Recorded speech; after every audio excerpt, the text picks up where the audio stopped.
When this guy wakes up after some unknown car crashed him out of the blue, he's shocked to see both his legs missing. His only sister is overjoyed to see him awake, but alongside her comes a traitorous bastard named Xiao Tiankai. He used to be the friend and business partner of our MC, so he brings fruits and a sweet smile, but it's all just a mask. In fact, he was the mastermind behind the car accident, and now he uses our boy's crippled state to take over his company. Even worse, Xiao Tiankai forces our boy's sister to marry him in exchange for guaranteeing our MC's future. Zhao begs his sister not to listen to this bastard, but Xiao Tiankai shuts him down by saying that no one listens to a cripple's barking, and he just takes what he wants. So Xiao Tiankai takes everything from our boy, and he ends up alone in a poor, empty room. Then, as a glimmer of hope, a new game called Divine Path appears. Its key feature is that it allows players to use the abilities they gain in the game in the real world. This becomes his best chance to change his life. But there's one problem: he's broke. Without money to invest, he can't get good resources or equipment, and he gets crushed by monsters. On the other hand, Xiao Tiankai uses his assets to dominate the game, acquiring the best resources and attributes, turning himself into an unbeatable pro player. Everything that should have belonged to our hero is stolen by Xiao Tiankai. In despair, our boy invites this bastard to come to his home and sets up a trap. And he actually comes. Xiao Tiankai laughs at the pathetic place our boy lives in. He clearly sees the explosives all around, but he's sure they won't kill him. Still, our boy wants to try. He presses the button. The explosion blows up the entire building. Our MC is completely wrecked and barely alive, yet he's shocked to see Xiao Tiankai standing there unharmed. This bastard just asks why he even bothered. With the power he gained from the game, those explosives couldn't even burn a single hair on his head. And before finishing our boy, he reveals that he was the one behind the accident that made Zhao a cripple, as well as the one responsible for his parents' deaths. Zhao dies with only one dream: not to let that bastard get away with it. Somehow he wakes up 1 year before the explosion. He doesn't know why he regressed, but this time, he's determined to do everything he can to get revenge on that bastard. There's just one problem. He's been sent back after the accident, which means he still doesn't have his legs. His only chance lies in the upcoming launch of Shen 2, as it will take about a month before anyone discovers that the game's attributes affect reality. He realizes his money hasn't been frozen yet, so he needs to act fast. His sister notices his strange expression and asks if he's in pain. He tells her there's something more urgent. She looks confused, ready to call a doctor, but he stops her and says he needs her help to buy a gaming station for Shen 2, and she stares at him like he's gone crazy. Just then, Xiao Tiankai walks in, and he acts concerned, and asks since when his big brother started getting into video games, as if he isn't plotting our hero's death. He warns that addiction is dangerous, especially when there's a company to manage. Zhao instantly realizes the guy is mocking him. Still, he plays along, saying that since he's crippled, he might as well play games. Taiyan smirks, saying that Shen 2 will launch soon, but the entry units are like over 300 million. Zhao fires back that it doesn't matter, and the company's money is his, and even if it costs 30 billion, he'd still buy one. His sister tries to calm him down, but Taiyan steps in smoothly, pretending to be generous and nice like a true snake. He offers to buy the game for Zhao, promising to handle company matters while Zhao recovers, and then like a creep pulls the sister to his side and says she'll be spending more time with him now. Zhao's smile fades, and he pulls her back, saying that she'll stay with him, and with that Tian waves goodbye and leaves the room. But once outside, his face twists in anger and curses the useless assassin who couldn't finish the job,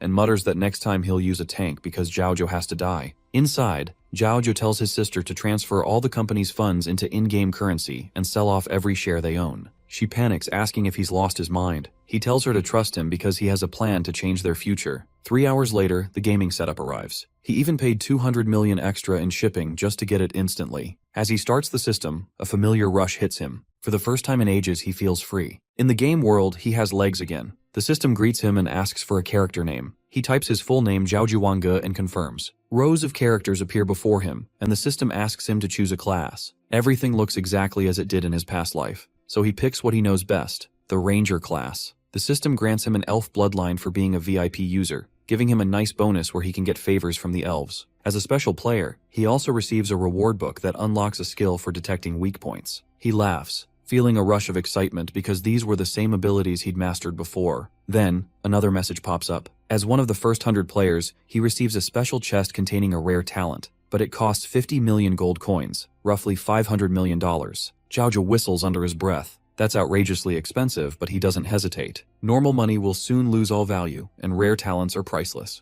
In his past life, one single talent that increased bleed damage helped him dominate countless battles. He transfers the funds immediately. The screen glows gold, a beam of light shooting into the sky. Zhaoju stares, wide-eyed, as the system announces the reward. It's a talent that can evolve anything, and he can barely believe it because he never even knew something like this existed. Our hero is impressed because this talent shouldn't even be obtainable with just this money. He decides to unlock it fully to see what it does. He gets passive evolution, where he gets a 100% chance to upgrade a dropped item by 1 rank with a 5% chance to trigger intermediate evolution. On top of that, he receives an autonomous evolution. Once every 24 hours, he can upgrade an item by 2 levels, or with a 10% chance by 3 levels. Even though this talent only affects his items and not his own attributes, he knows it will make him incredibly strong in the game. He raises his arms and a gauntlet appears around him, and he knows that this will change his future. Walking through the city, he knows that everyone else struggles with bronze items. He'll already have silver gear. So with arrogance, he can't wait to jump into the game and start hunting monsters to get upgraded items. But he knows he has to be careful with his 24-hour ability. First, he has to find something with the potential to evolve. Once all preparations are done, he clicks the system and the game's entrance appears. He can barely contain his excitement and says that it's time to change his fate. At the beginner's village, Zhaoju notices that there are already so many rich players here. He thought he'd be one of the first, but a crowd is already hunting chickens, leveling up as fast as they can. The starting village has turned into a chaotic race for nothing, and to Zhaoju, it's absurd. Fighting over weak monsters is pointless, and he needs something that actually matters, like killing the newbie boss to claim the first kill reward. The system warns him to be careful in the wild zones, but he waves it off. The only way to level up fast is to take on dangerous creatures before anyone else. He opens his inventory and frowns because he only had noob items, and these starter bow and cloth armor won't be useful to him at all. Besides, they aren't even worth upgrading. He needs an advantage, and then he remembers his new talent, which can evolve talents too. He raises his hands and activates it on himself. Energy flows through him, and a king elf appears above his head, meaning that the evolution is a success, upgrading him to a roy elf. His speed and accuracy increase, and he gains a critical hit every 3 strikes. Seeing his HP bar grow, he knows it was worth it. With these attributes, soloing the game won't be hard at all. A howl nearby catches his attention. Looking around, he sees a level 2 forest wolf. Other adventurers are already hunting, shouting that it won't escape. Everyone is eager to level up fast. Our hero hides behind a tree, observing them carefully. These players are smart. They know that forming groups and hunting stronger monsters is the fastest way to gain experience. The problem is, they don't fully understand how realistic the game really is. Then a mage in the group notices movement behind them and calls out a warning. Wolves hunt in packs, and the adventurers are suddenly surrounded. The monsters leap at them, and panic spreads quickly. The bites hurt far more than anyone expected. The group realizes they shouldn't have gone this deep into the forest. One of them screams as he is bitten and warns he'll see the others at respawn. In seconds, all of them fall. Zhaoju seizes the opportunity. While they are distracted and hunted, he takes aim from behind a tree. His arrows fly through 2, piercing the wolf's head. His first kill is his first level up, from 1 to 2. He gains experience for his elven bloodline, 5 attribute points, and wolf meat. For a solo player, items that restore health are perfect. 3 more wolves notice him and move in. Testing his damage, Zhaoju feels confident. He turns on his elven passive, doubling his movement speed. He sprints, leaping from ledge to ledge along the mountain, leaving the wolves isolated. The combination of Roy Elf and Ranger class is perfect. He glances back and mutters that they don't stand a chance. Then he notices something strange. The wolves stop moving and just stare. A system alert flashes. He has entered the buffalo zone. The wolves retreat. The creatures here are level 5. Someone calls out, calling him handsome. Turning, he sees a group inviting him to join them. They look suspicious, and he doesn't trust them, especially since they keep calling him handsome. They want him to help hunt buffalo and level faster. The mage in the group points out that our hero is only level 2 and would slow them down. Confused and a little annoyed, Zhaoju is dismissed without a chance to respond. He turns and wishes them luck, heading his own way. The group warns him that the next area is even more dangerous and risky, even for 4 people. One explains the death penalty. Our hero admits he's new and has never died, so he has no idea. They explain that dying costs half your gold, damages your equipment, and halves your earned experience. Zhaoju shrugs, barely impressed, and thanks them anyway. He waves goodbye and keeps moving. The girl in the group suggests helping him since it's dangerous alone, but the mage says if he wants to die, it's on him. Some time passes and our hero enters a cave and finds skeletons on the ground. This is exactly the place he was looking for. Suddenly the skull starts shaking and a creature opens its eyes. It is enormous, but our boy stands face to face with the level 10 giant king snake and activates the ability to detect weaknesses. A weak point marker appears on the giant snake's back of the neck. Normally he should only have around 200 HP, but he has an extra 1000 HP because of his Roy Elf passive. With this, he is not afraid to face the boss. Bow in hand, he locks eyes with the monster. It lunges forward to bite him. As fast as it is, he is just as quick. He dodges to the side and draws his bow. The first arrow hits the mark but deals only 29 damage and is far less than he expected. I mean, a boss is still a boss.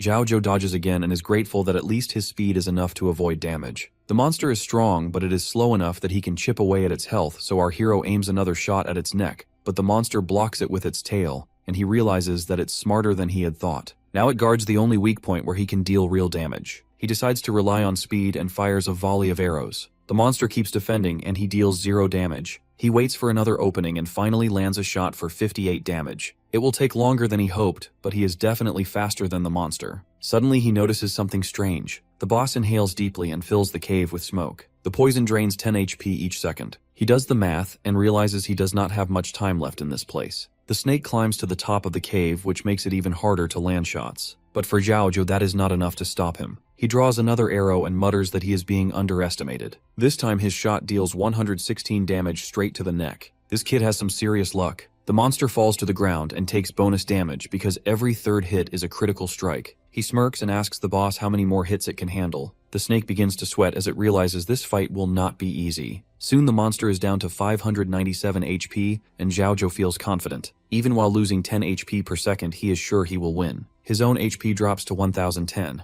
The problem is that the snake makes things harder. As he stands still, he is forced to dodge several tail attacks. Once the boss realizes its attacks can be avoided, it begins striking more aggressively to stop him from attacking. He dodges again and thinks that while the snake is smart, it still underestimates his speed. Another arrow flies to the neck and deals 200 critical damage. Then he notices something strange. The damage on the belly looks higher even though the neck is the weak point for an instant kill. For a moment he thinks that if that is true, the snake will die even faster. But the monster seems to smile at him. The snake strikes the ground and a crack rushes toward him. The terrain becomes unstable and he loses track of the boss. He drops to his knees as the poison shifts and now drains 20 HP per second. He is left with only 600 HP. This is clearly a boss meant for a full party of players. With poison damage and the climbing difficulty, he cannot survive like this. He pulls wolf meat from his inventory and says he will need to spend more than he planned. The meat restores 20 HP each second for 20 seconds. It is not enough, but it buys him time to climb to the top. The next 20 seconds will decide everything. He begins a frantic climb. He jumps from ledge to ledge and works his way up. He finally reaches a higher position above the boss. He draws an arrow and lands a clean shot. The snake looks furious as if it never expected him to survive. The arrow hits the boss in the eye. It thrashes and collapses to the ground. Our hero sees the snake trying to escape, but he takes advantage of its exposed back and lands another shot on the spot at the nape of its neck. The monster turns in terror and sees him preparing another elven arrow. The poor boss trembles as Shen fires again and again. A final arrow pierces through its body and bursts out of its mouth. The monster drops to 0 HP. The poison fades. The system announces that his achievement will be broadcast to the entire server and asks if he wants to hide his name. Xiaozhou thinks for a moment and decides he has been hiding long enough. He tells the system to send the announcement. The entire server congratulates player Xiaozhou for being the first to defeat the starter zone boss. Players in the beginner village are confused and try to understand how he did it when the game just launched. Other groups blame themselves for being slow. Experienced players cannot understand how anyone could defeat a boss several levels higher. The blue-haired group is exhausted. They only managed to kill one buffalo and are convinced it was a super boss. The chubby guy is excited to see what the first kill reward is. The other two guys blush as they talk about getting stronger so they can impress the ladies. They wait for praise from their beautiful teammate. Then the system message appears. It announces that Xiaozhou has earned 1,000 reputation points and a silver chest. The group cannot believe someone is actually stronger than them. Our hero gains extra experience and jumps from level 2 to level 7. He gains 30 attribute points and puts all of them into agility. For a class like his, agility boosts speed and damage, so it makes sense. With his attributes set, it is time to see what the boss dropped. Something odd happens. The 10 silvers the boss was supposed to drop turned into 10 gold coins. Meanwhile, other players kill a buffalo and only get a copper coin. One item glows brightly in his inventory, and he notices it has a golden shine. Maybe the second evolution triggered. But what our hero does not expect is that he gets a crystal coin, which is actually a rare currency that has become extinct. He can purchase special and unknown items from NPCs with this crystal, and he can also increase their favorability if he gives it to them. Xiaozhou thinks this is quite an accomplishment because he has heard about it in his previous life but has never actually seen it. He knows it is extremely precious and can become useful in the future. He then picks up all the dropped loot and opens his backpack to put everything inside. Good for him because he actually gets a silver snake one-handed sword with plenty of attack power. He feels a little disappointed because it is not a bow, so it is basically useless to him. He thinks at least he can sell it for money and earn a decent amount. He then looks for the next item and his eyes instantly start to shine with greed. It is Azure Scale Armor Silver level. which has a special effect that allows it to scale a shield and grant a 300-point shield at the start of a battle when its 300-second cooldown resets. In his previous life, he remembers that the normal quality Azure scale armor does not have any special effects, just a few attribute points. The silver level 1 has a shield effect, and that makes it rare. The worst part is that it requires level 10 to use, and he is not level 10 right now. He thinks it is basically the same as not getting a real upgrade after beating a boss, so he feels disappointed in the gaming rules. He then remembers that the system notification also sent him a silver treasure chest, and when he opens it, he quietly prays for good luck, so he will not get any mediocre loot again. There is a sudden explosion from the chest, and our hero receives 7 charge chain arrows, legendary level. It consumes 50 magic points and shoots 7 arrows continuously at the target, and each arrow deals equal damage to 1% of the target's maximum health. It is not just a good skill, it is godly level, an exclusive skill that is only given to some archers. But like always, Zhaozhou cannot get everything without any setbacks, and this skill can also be used only at level 10. He tries to see things from an optimistic angle, so once he reaches level 10, his damage will increase a lot, and this gives him another push to level up quickly. Suddenly there is a voice coming from inside the cave, and when he tiptoes in, he sees a beautiful woman who is slightly injured, asking for help because she hid there to avoid the giant snake. Her name is Lady Gu, and she is an NPC who is rumored to give players hidden quests. Our hero tells her that the giant snake is no longer alive, all thanks to him, but Lady Gu tries to charm him, showing him her long splintered legs, saying they are broken, and it would be great if he can carry her outside. Like any other noob around girls, Zhaozhou starts to blush. He picks her up and takes her outside, and Lady Gu tries to flirt with him, caressing his cheek, saying that if it was not for him, she would have died, and she promises that the next time they meet, she is going to take good care of him, if he knows what she means. This catches Zhaozhou's attention, and he snaps out of the trap and immediately drops her on the ground. Gu explains that she does not have anything else to repay him with except her body, so she plans to do what she is very good at. Our hero looks at her with clear disbelief, as if something is seriously wrong, and asks her to stop talking because she is embarrassing herself, and he does not want that to happen. Then suddenly Gu starts to giggle, and she takes out a black moonblade drawn sword from her chest, saying that he passed the test and saw through it right away. But Zhaozhou flicks it away again, to Gu's annoyance and shock. He turns to her and asks her to give him the hidden clasp. Gu tries to pull on his sleeve, saying she does not know anything about it, but Zhaozhou stands up, and like a true villain, he tells her that she has left him with no choice except to look for her little 14-year-old daughter who lives nearby.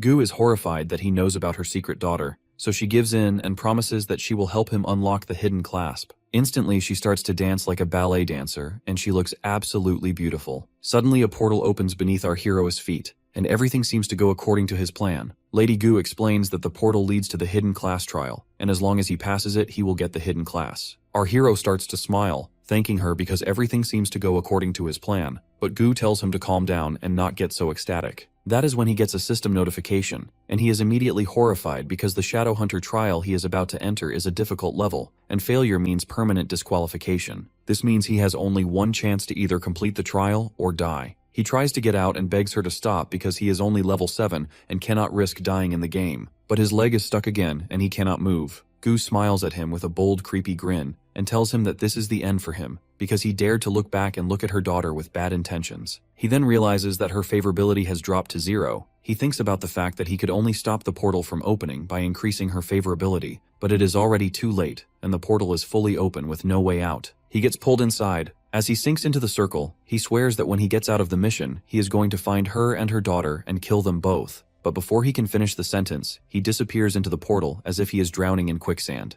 Gu watches the spot where he vanishes and thinks he is done for. Suddenly he emerges from the sky, and as he stands in an endless desert, he has no idea where he is. The system appears and announces that the test has begun. Since this is his only chance, he has to give everything he has. Suddenly he sees that something is poking out of the sand, but before he has any chance to register what it is, claws shoot out from all around him. He realizes he is actually inside a trap. He decides to jump at the very last second when a sandworm is about to eat him, and he wonders if this giant creature is even a normal trial enemy because it looks far stronger than one. He uses his weakness detection to see what weakness it has, and he learns that it is a ground sandworm, elite level 5. Its attack power is 45, its defense is 30, and its health point is 2000, and its weakness is its mouth. He then uses his arrow and shoots right inside its mouth, knowing that this is not his full strength, but he wants to test it for now. He finally lies back on the ground and thinks that these worms are always clumsy when they come out of the ground, and he only needs to be smart about how he handles them. Suddenly the worm erupts once again, and he waits for it to charge straight at him. He dodges at the last second and realizes that the impact is so strong that if he had taken the hit, he would have died. But then he notices that the sandworm does not attack again and instead dives down,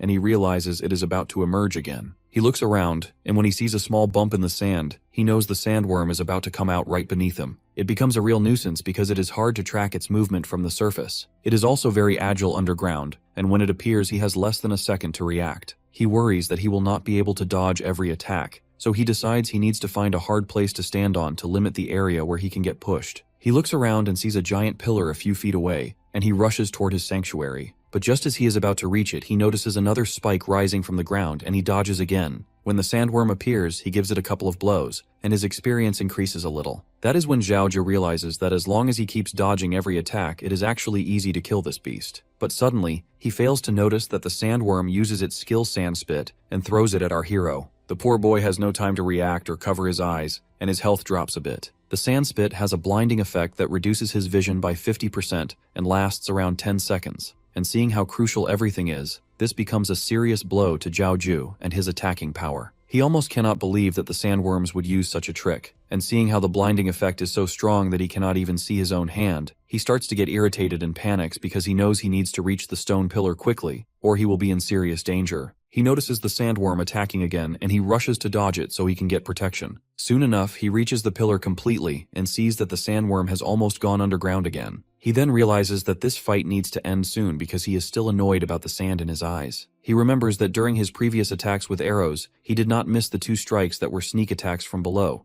and he can tell that the blinding buff is about to expire. When it fades, he can see clearly again. He notices that the worm's attacks are very monotonous, and once he figures out the pattern, dealing with it becomes as easy as playing with a monkey. He prepares his bow for a counterattack. He calls out to the sandworm, and soon he senses the vibrations under the ground. The giant worm bursts from the earth and he dodges it easily. Before it can use sand spit again, he changes direction and ducks behind the pillar to use it as protection. He shoots an arrow straight into the middle of the sandworm's mouth, causing it to lose a good chunk of experience points. But he notices it is no longer attacking him directly because it wants to drag out the fight. Soon enough, it charges again, and he throws arrows one after another until he lands the final strike and the sandworm dies. His level rises to level 8 and he receives 10 copper coins, which evolve into silver coins. He also gets sand boots, which are drawn quality items that help him move faster in sandy environments, but he is not happy about it at all. He thinks the loot is trash because he just killed a monster that big, and even though he earned decent experience points, he still did not get the kind of silver level loot he wanted. Then he notices that one of the signs on the pillar starts to glow, and he realizes that there are 8 identical words, but only one is glowing, which means many more sandworms are coming.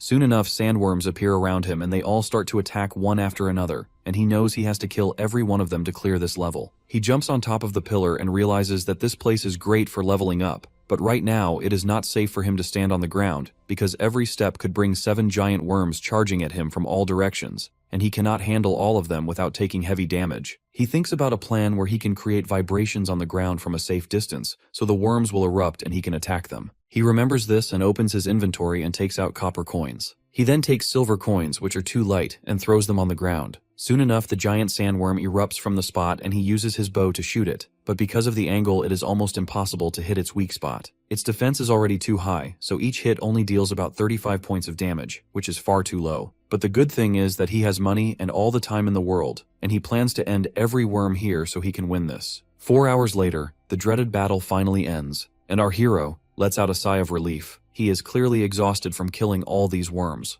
He looks over at the corpses, feeling proud of what he has accomplished. After all, he has reached level 10, gained 15 attribute points, and his mana has increased by 30 points. He never fully realized he had hit level 10, but all thanks to these giant worms that gave him so much experience. He thinks about his attribute points and pulls up his personal details. His current HP is almost 2,000, and he realizes he doesn't have much chance of getting good drops because his luck level is currently 0. He assigns all the attribute points to luck, raising it to 15. Since luck affects hit rate and evasion, those stats also increase. His passive evolution activates, and he realizes he should have put all his attribute points into luck earlier, because it is already proving useful. He uses his passive evolution to attack one of the corpses, and watching it completely annihilate the body fascinates him. In his previous life, he never had money to spend on upgrades. His damage and health were low, and to survive he had to invest all attribute points into attack and health. which made him miss out on many other advantages. Then he remembers the purple light coming from the corpse, which signals a legendary drop. He gets excited, thinking it is finally his turn to get something good. But when he sees the sand escape, a legendary level item that allows free movement through sand and concealment, but only works in desert terrain, his excitement fades. He thinks it is unimpressive for a legendary item, but he keeps it anyway, knowing it might be useful for survival or surprise attacks in the future. He learns it by spending 10 silver points. He also remembers that, since he is now level 10, he can use the skill from the silver chest, the 7-star arrow, and he spends another 20 silver points to learn it. He sees that the blue armor he received earlier can now be equipped, and soon his body gets a significant boost, which he loves. It also increases his aura points, which is good for fashion. He knows for a fact that he should be the highest level player on the server, and he gets incredibly cocky about it. But then he notices the pillar. All the words on the tower are lit up, all the monsters are defeated, and he has picked up all the loot, yet nothing is happening. He expected a big explosion or some alien-like monster emerging from the tower, and he starts to wonder why it isn't triggering anything. Suddenly, as if on cue, the ground starts shaking, and he feels a little scared from the earthquake. As expected, like in an anime, a giant temple rises from the ground. He starts walking toward it, realizing that the real reward must be inside. He feels excited because this is the perfect chance to test out his new skills. But then he suddenly hears his little sister's voice from above, calling him to eat. She has apparently made his favorite food and is waiting for him. In real life, he scolds his little sister to climb out of the board or she might hurt herself. At the same time, a game alert pops up, showing that someone is calling him and asking if he wants to exit. He refuses, knowing that leaving before clearing the level will permanently prevent him from obtaining the hidden profession. He has no choice but to stay in the game, even if it hurts his little sister's feelings. Xiaotong tries to argue weakly that it has already been 8 hours since he started playing, and that since he is in a recovery stage, he needs to rest. But Zhao Zhou is stubborn and scolds her until she storms away, clearly angry. She is hurt, thinking about how her brother has changed and why he is so angry. Inside the game, our hero feels bad for speaking to his sister like that, but he knows he has to sacrifice something to get stronger. He uses his Phantom Hunter skill to survey the temple and see what he is dealing with. When he goes inside, a system notification warns that the area is extremely dangerous and he needs to be cautious. He realizes that he has entered the boss's room. Suddenly a giant monster appears in front of him, and he notices with some irony that it is a crab. Crabs are not supposed to be in the desert. It is a gold-level boss called the Sand King,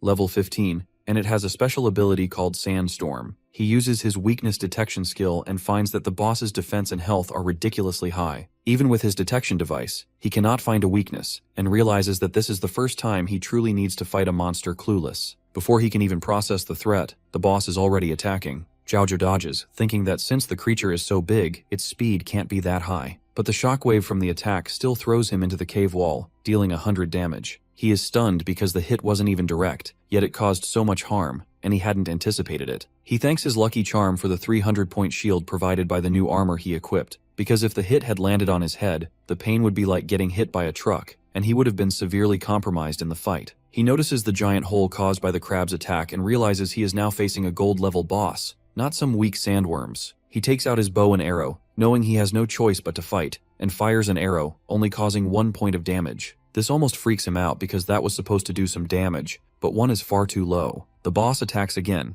and he has no option but to dodge the attack and the shockwave as well. His attacks aren't doing much, so he needs to use his speed to his advantage and run, or he will get hit by another shockwave. Then he notices the crab preparing to attack him for the second time, and he realizes he is trapped with nowhere to dodge. The crab strikes the ground, and when it lifts its antenna, our hero only sees an empty hole. The almighty Zhao Zhou clings to the crab's claw for safety, but the crab notices and throws him into the sky, opening its mouth and waiting to swallow him. At the last moment, Zhao Zhou takes out his 7 linked arrows and shoots them straight into its mouth. The attack causes a lot of damage, almost 1,000, and in one burst reduces its health from 6,000 to 5,100, which is huge. Because the attack was higher than its normal damage threshold, every subsequent hit will deal more damage. The crab instantly becomes furious and retaliates, striking our hero. His shield deactivates, and he realizes he is facing a gold-level boss. Without his protective shield, he is in serious danger. He realizes that he cannot keep taking hits like this and needs to change his approach. He climbs up the boss's arm toward its head and tries to unleash another 7-star arrow from above. But when he fires, nothing happens,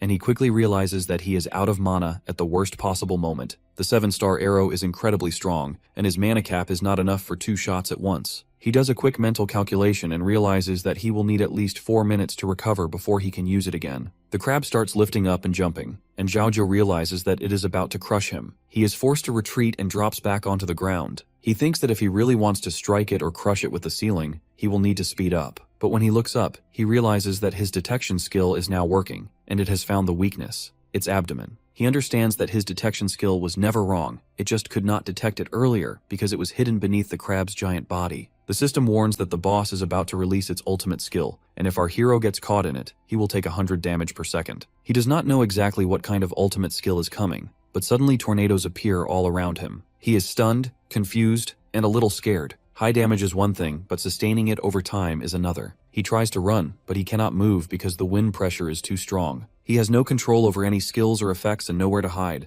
Every second, 100 experience points are drained, and Zhaozhou realizes that this tornado might really be the end of him. Zhaozhou knows that if he gets caught in this, it could be fatal, or at least cause serious injury. He fires an arrow that lands for 260 damage, which is impressive considering he just eyeballed it. He curses the monster for looking so relaxed while he struggles to survive, but the boss glares at him as the tornadoes close in, and his health keeps dropping. A few minutes later, everything suddenly stops, and seeing no trace of our hero, the boss grows confused. It seems like he has managed, but in truth, he used his sand escape skill to slip underground at the last moment. When the boss drops its guard, our hero bursts out of the sand and fires an arrow straight into its abdomen, causing massive pain. The boss activates the storm again, but this time our hero is confident and unafraid. He activates sand escape again, diving straight into the ground, and emerges from the other side to fire a few more shots, reducing the boss's health by around 500. The boss, desperate, dives back underground to attack, and Zhaozhou mocks it, disappearing underground once more to reappear on the other side. The best part of this skill is that it consumes no mana, has no cooldown, and is truly legendary. Our hero begins to realize just how important it is. He repeats this move again and again, provoking the crab and wearing it down. After hours of this, the crab weakly calls our hero a jerk, though our hero realizes it can actually speak. 3 hours later, our hero is tired from the long battle, but when he notices that he can now use his 7-star arrows, he knows the fight is about to end. He mocks the crab, which now only has around 1100 health left. The crab weakly admits defeat, saying it gives up. The slow grinding battle has exhausted it, and Zhaozhou agrees with its surrender. He fires the 7-star arrow, finishing off the Sand King and leveling up by 3 levels. From now on, leveling in the game will be increasingly difficult, but gaining around 13 levels in a single day is impressive, and he is the first to ever achieve it. A notification appears, granting him the option to change to the hidden class Phantom Hunter. Zhaozhou laughs at the system, knowing he earned it through sheer effort. A shiny aura rises around him as an elf spirit appears and transforms before his eyes. His class changes to Phantom Hunter, giving him 200 additional XP. Another notification explains that as a Phantom Hunter, every level up now grants 7 attribute points for free allocation instead of 5. Our hero is satisfied because gaining 2 extra attribute points per level is incredibly powerful. He also receives new skills. Phantom Summon allows him to summon a phantom to fight for 30 seconds, and the phantom inherits all his attack effects and can cast skills simultaneously. Death Trap lets him place invisible traps on the ground, and targets within them take 100% increased damage. On the surface, these 2 skills seem average, but Zhaozhou knows their potential if leveled up. Combining the 100% damage boost from Death Trap with the Phantom's attacks can even result in an instant kill. He begins to think about the possibilities once he evolves the Phantom, but then he notices that his active evolution skill now has a 5-hour cooldown. Our hero feels a little sad thinking about that, but luckily his passive evolution activates. He invests the luck points and realizes that putting them into luck was the right choice. Using his passive evolution, he attacks the crab's corpse with incredible power to collect the loot. He examines it carefully and sets a goal for himself. He needs to earn 1 billion gold and see what other loot has been stolen. For now, he stores all the loot safely in his inventory. This time, Zhaozhou is finally happy with his loot because he has got an armor-piercing bow, which is actually silver-tiered, and each attack from it reduces the opponent's defense by 5 points and can stack its support ability up to 5 times. He rejoices because this is finally a decent bow and perfect for dealing with high defense monsters, and he equips it right away. He also gets other items such as steel gauntlets, again silver-tiered, which speed up arrow loading in the bow. He also gets a golden great sword, silver-tiered, which releases golden sword energy with each swing and deals 30% of his attack power. However, he cannot equip it and thinks about selling it or giving it to someone later on. Apart from that, he gets a life amulet, silver-tiered,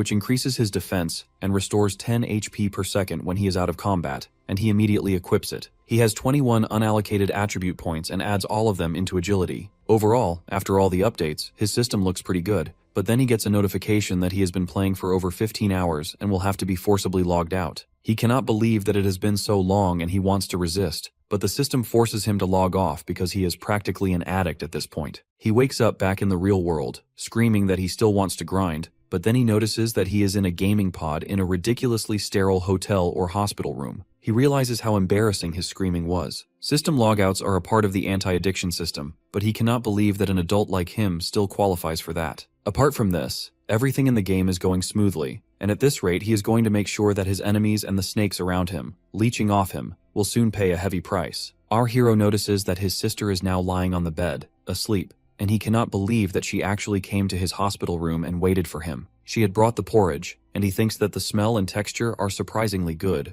Apparently, Xiao Tong has always been pampered like a princess since childhood and has never lifted a finger, but now that he is sick, she must have endured a lot in the kitchen to take care of him. He is touched by her act of love and takes a fond bite of the porridge, but then he realizes that while his sister might be good-looking, she is not exactly a good cook because the taste is absolutely abysmal. His gagging wakes Xiao Tong, and she greets him, thinking that he finally stopped playing and decided to spend some time with her. She hates seeing his embarrassment and disgust, but noticing that he is eating the porridge she made with so much care, she jumps up excitedly and asks how it tastes. Zhao Zhou, thinking of the situation, decides to play along and says it is quite delicious. Xiao Tong cannot believe it and begs him to finish it, happy that he loves her cooking. But our hero, who just fought multiple high-level monsters, thinks to himself that this might be the hardest trial he has ever faced in life. The bowl in front of him is nothing less than a poisonous soup, yet he has no choice but to eat. The next day, his body has completely given up due to the bad porridge. Soon, a sexy nurse walks in and sits uncomfortably close to him, saying that last night he ate something bad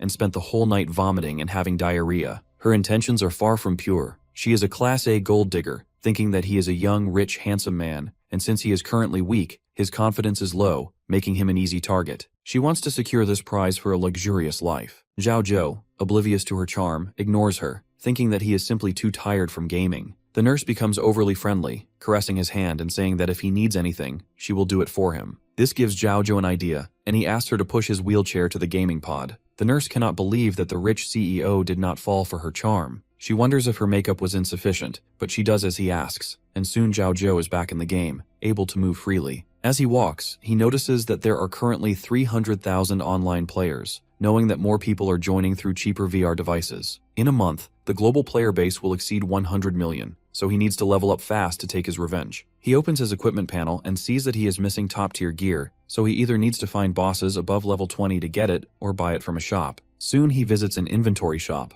The shopkeeper salivates at the sight of our hero's silver armor, assuming he is rich, and treats him kindly. Our hero, however, is unimpressed, thinking that the items are all bronze junk. To beat gold-tier bosses, he needs better gold-tier equipment, likely hidden by the shopkeeper. He directly asks him to show the treasure items, but the shopkeeper feigns innocence and says he does not understand what our hero is talking about. The shopkeeper tries to argue, saying that the items displayed are the only ones he has, and since Zhao Zhou is a fancy lord, he can give him a discount. But as for the shop treasure, he claims there is no such thing, and even if there were, our hero wouldn't be able to afford it. Zhao Zhou smirks, takes out a precious gem, and the shopkeeper instantly backtracks, realizing that he failed to recognize such a rich customer. Our hero notices that his favorability with the shopkeeper increases by 70%, and in the next second, a secret door unlocks. They both step inside. The shopkeeper shows items that were supposed to be sold 30 days after the server opened, but since Zhao Zhou is already here, he can pick one. There are many items on display, but our hero is unimpressed. He thinks everything is just silver-tier trash, and the shopkeeper even seems a little offended.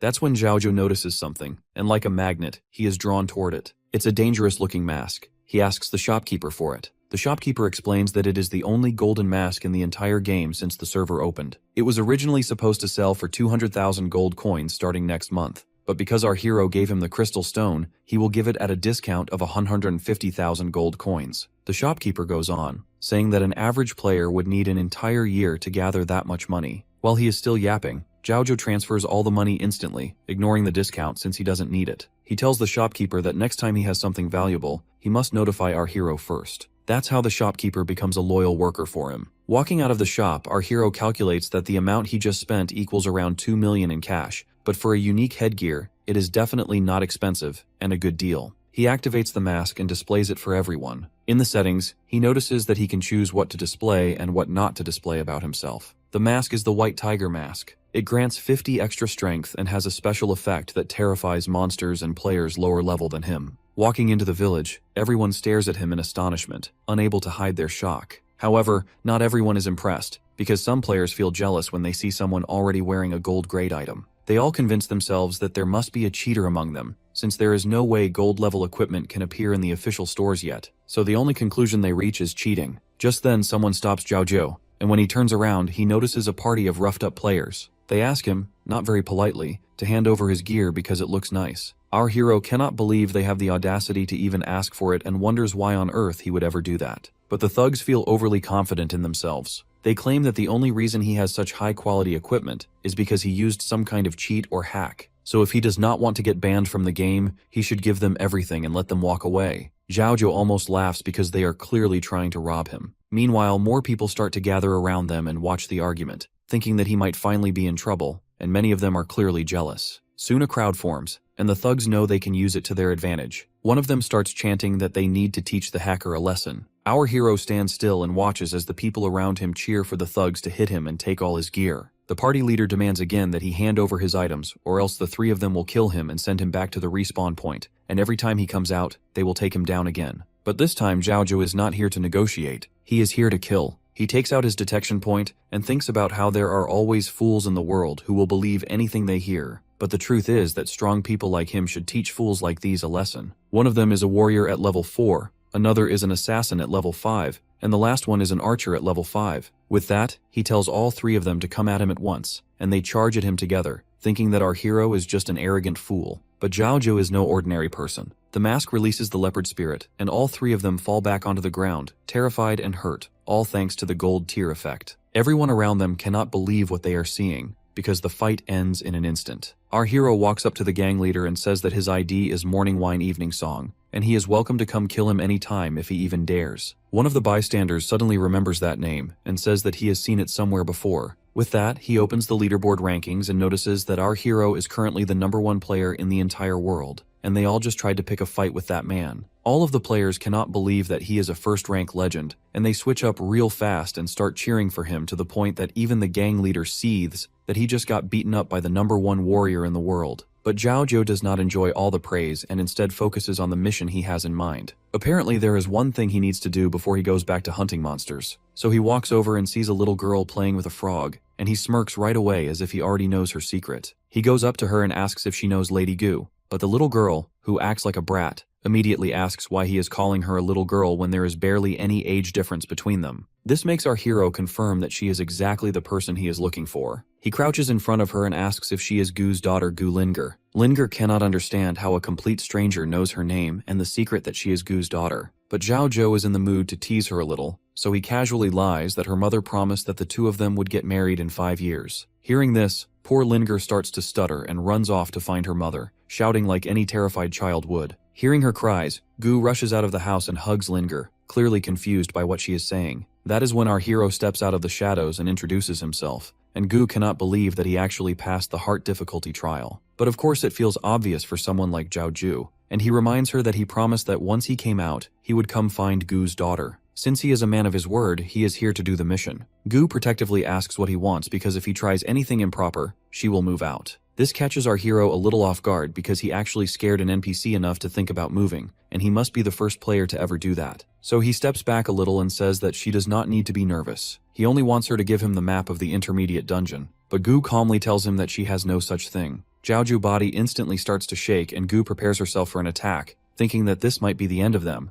but she waits for the punch and nothing comes. Instead, our hero hands her the crystal. With a warm smile, almost like he is Santa Claus giving away cookies, he says that this is to thank her for letting him take the hidden class trial before. Seeing that crystal, Her favorability increases by 50% and both her and her daughter's eyes start to gleam. She practically begins to drool when she looks at it. But Linger, who is a little brat yet still a cute little munchkin, grabs it from her mother's hand because she thinks it is very pretty. Gu runs after her and the two of them start to bicker. That is when Linger blurts out that this might be the token of their engagement that is supposed to happen in 5 years. Our hero realizes that he might have messed up lying to the girl like that because she has no filter and no critical sense in thinking, so she believes the lie completely. He continues the act, saying that all she has to do now is make sure her mother gives him the map first. After that, he will marry her in due time. Gu finally gives in and says that according to the rules, the intermediate map can only be handed over after 20 days since the server opened, but since she accepted his gem, she will tell him the secret. The system gives the village chief permission to hand out the map to a player who likes challenges. Without missing a beat, Linger claims that she knows exactly where the village chief's house is, and she will take him there. A few minutes later, they arrive at the chief's house where the chief is napping in the sun,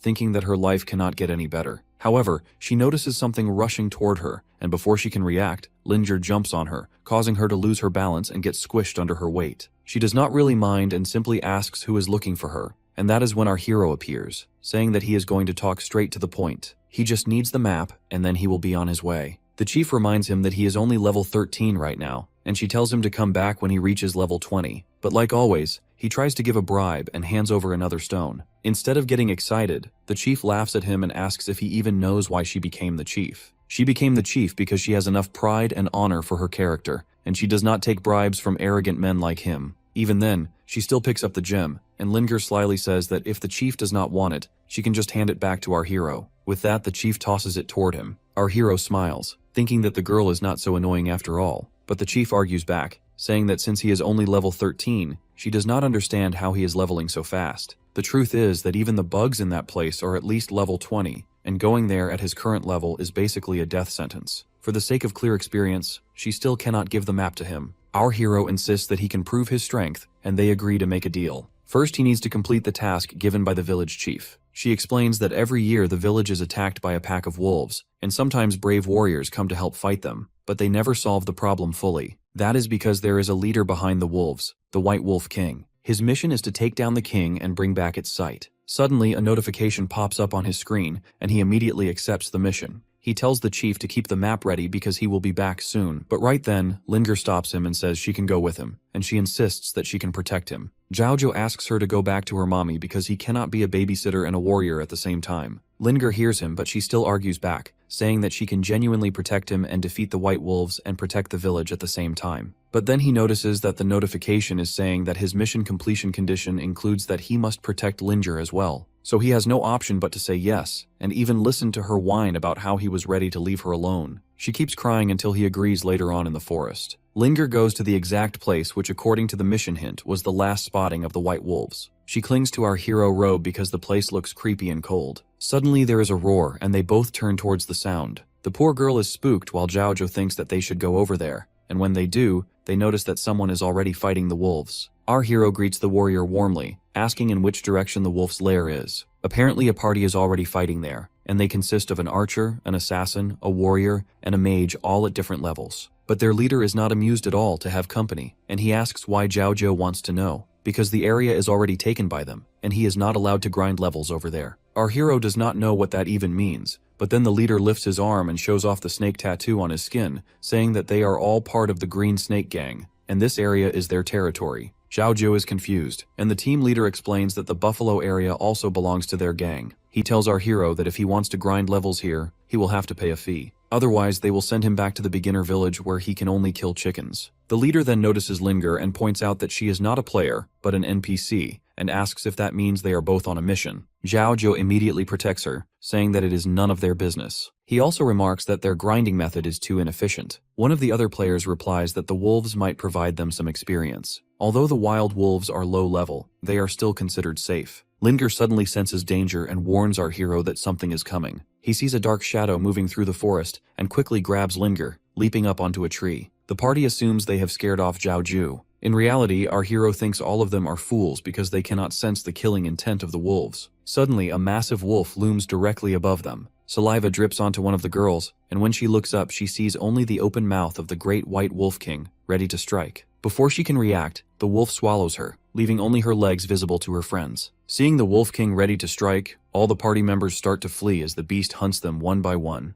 Then, without warning, he vanishes into thin air and launches a sneak attack, hunting them like tiny insects. Blood spills everywhere. What the wolf doesn't realize is that far away, on a tree, Zhao is already watching, studying his attacks and looking for any weakness. The system notification shows the Wolf King is level 20, with a weak point at his abdomen. His health is massive, around 4000 XP, and he has another vulnerability in his eyes, but his skills remain unknown. Our hero notices that the wolf has tricks up his sleeve. That sudden disappearance was impossible for someone with such speed, which means the wolf is hiding his true power. Zhao wants to test him, so he readies his arrow and sword. Linger quickly puts her hand in front of him, stopping him. This catches the wolf's attention, and he spots both of them sitting on the branch. He leaves for now. Our hero jumps down trying to chase the wolf, but Linger stops him again. She explains that the 5 people earlier drew the Wolf King's aggro by killing too many wolves. If our hero attracts its attention now with his current power, he would surely die. They need to be fully prepared before the fight. Our hero is stunned that a minor NPC can have such insight and affection, but he knows she is right. He needs to raise his stats. He asks her how, and she hands him a detailed roadmap showing the Wolf King's lair. Our hero asks why she didn't give it to him earlier. She cheekily replies that now he should never think being with her is a nuisance. Suddenly, the system notifies him that evolution is available.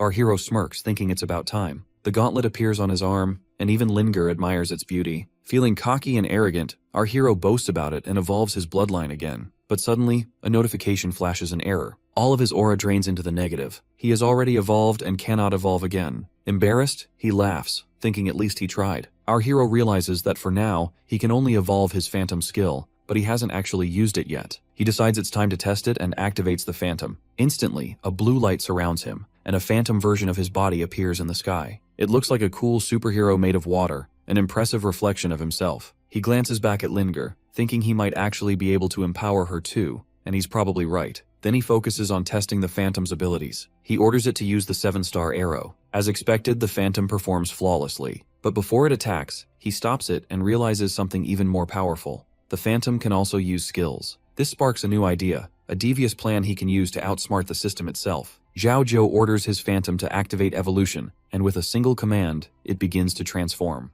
Golden energy surges around him, and because the Phantom is part of Zhao, he feels the effects too. The Phantom evolves into a double Phantom, and the notification warns that it cannot evolve any further. Now he can summon 2 Phantoms at once, each inheriting 60% of his attack power for a full minute. Our hero didn't expect it to work, but he's thrilled and a little surprised that it did. Linger interrupts, asking if he's cheating, but our hero laughs, saying even cheating wouldn't be this powerful or clever. The truth is, he's winning purely through his intellect and skill. Linger points out that his current win rate is only 20%, and our hero decides he needs to push that number higher. He evolves the 7-star arrow, upgrading it to 7-star flaming arrows, which shoots 7 consecutive flaming arrows at a single target. Each arrow deals true damage equal to 1% of the enemy's maximum health. Our hero is a little disappointed, thinking it would evolve into 8 arrows, but Linger scolds him for complaining, saying it's already extremely strong. She notes that his win rate has now climbed to 34%. The notification signals that the Phantom cooldown is complete, and even our hero is impressed at how fast it reset. He tries to test the last active evolution, but the notification says it's still on cooldown. He quickly realizes the Phantom inherits the main body's stats and skill cooldowns, so because the main body just used active evolution, the Phantom cannot use it yet. Next time, he needs to upgrade both Phantoms first, before activating to avoid tricky situations against bosses. Our hero tells Linger to come with him, revealing he has a new plan to boost their win rate. She has no idea where they are going, but follows obediently. Soon they reach a river and hunt an advanced crocodile, whose meat restores 200 HP and increases movement speed by 30%. They're thrilled to get such valuable food.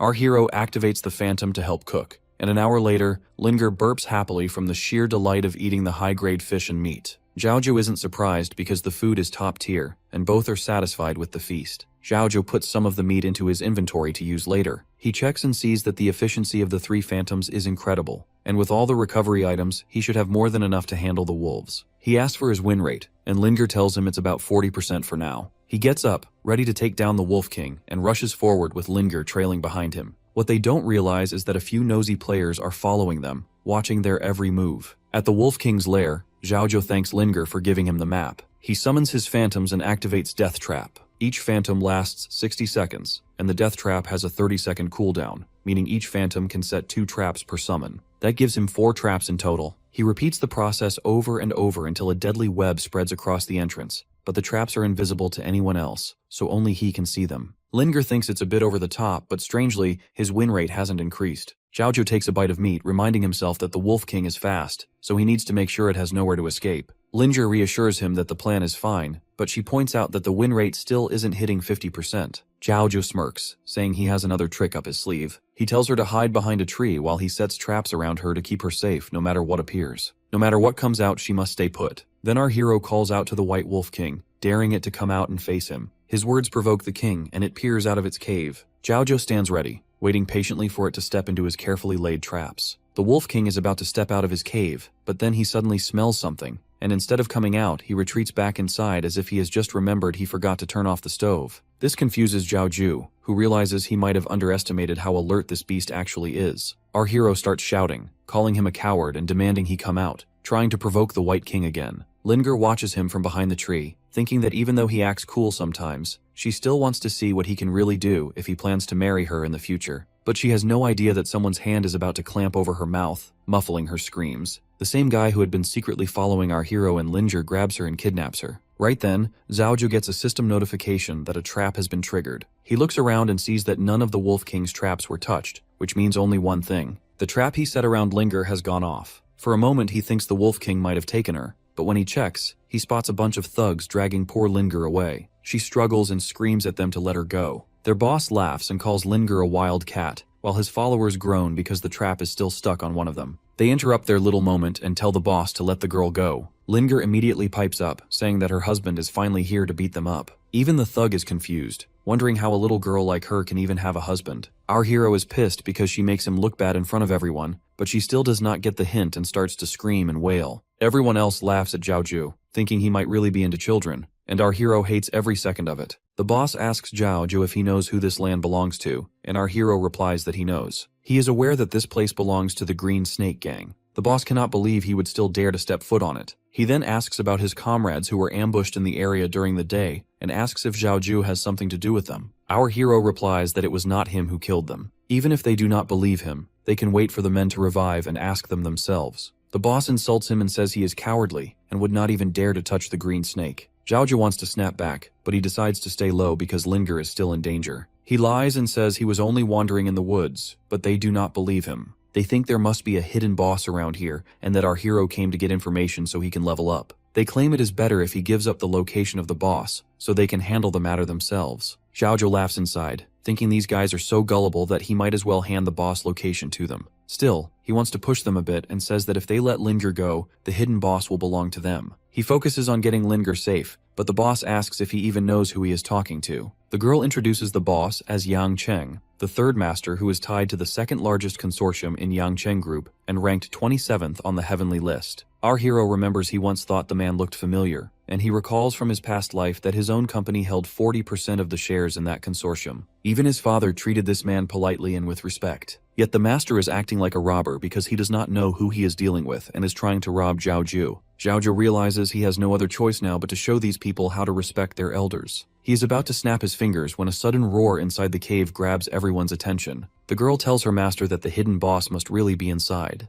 The boss gathers his men and riles them up, saying they are going to charge at the boss and defeat him. Everyone rushes forward and even throws Linger toward our hero because they think they have a bigger problem now. Zhaozhou catches her and watches the chaos unfold from a distance. He wonders how these idiots even became a leading gang. They did not prepare for anything before fighting the so-called boss. They do not even know who they are up against. If they walk right into his traps, then he will not take responsibility. And just as he predicts, every single one of them steps into our hero trap, confused, disoriented, and already a little scared. The master, who is no longer brave at all, sees the White King standing in front of him, and his legs start to tremble. He wonders what kind of boss this is supposed to be, because the creature does not look like a monster that would destroy him in an instant. One of his assassins detects a weak point, but the problem is that the creature is level 20. He asks his boss in a panic what they should do, and the boss, who is also trying not to panic, lies that since he is here, there is nothing to worry about. He claims he has a hidden warrior talent in the game, a Barakshir giant, thanks to all the money he spent leveling up. He cannot lose face in front of his people, so he immediately uses that skill and transforms into a Barakshir giant in front of the White King.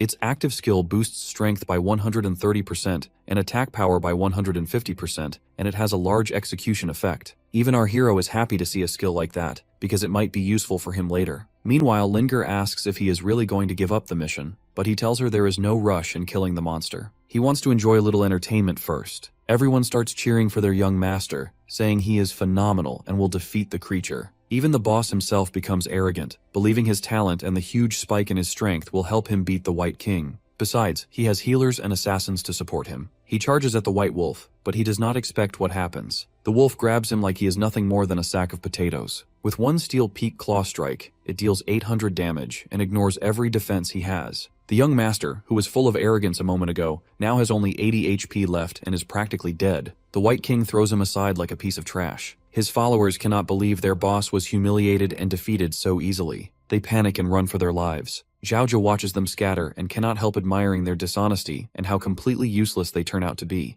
The White Wolf roars and a whole pack of wolves starts chasing the party as they run away. One of the girls, who was earlier practically glued to her boss's side, thinks there is no reason to fear a level 2 wolf and says they should go back and save their boss. The others think she is being foolish. They cannot fight so many wolves and their boss has already been one-shotted, so they need to run for their lives. Even he thinks her constant bootlicking might get them all killed, so he runs on his own while weakly apologizing to his boss for leaving him. Then he notices that our hero is not running at all. Instead, our hero is walking straight toward their almost dead boss, and he wants to know what this man is planning. Zhaozhou is already talking directly to the White Wolf King. He says the wolf is smarter than he thought, because at first he assumed the wolf was a coward for slipping back into his cave, but he realizes the wolf only did that to make sure he could take revenge on the wolves that chased him earlier. Our hero got killed once already, but next time his opponent will not be some mediocre party. It will be him. The boss, Yang Cheng-san Shao, now lying on the ground humiliated and near death, thinks our hero is arrogant for not running and for daring to face the White King head-on. He decides the smartest thing to do is play dead and escape when things calm down.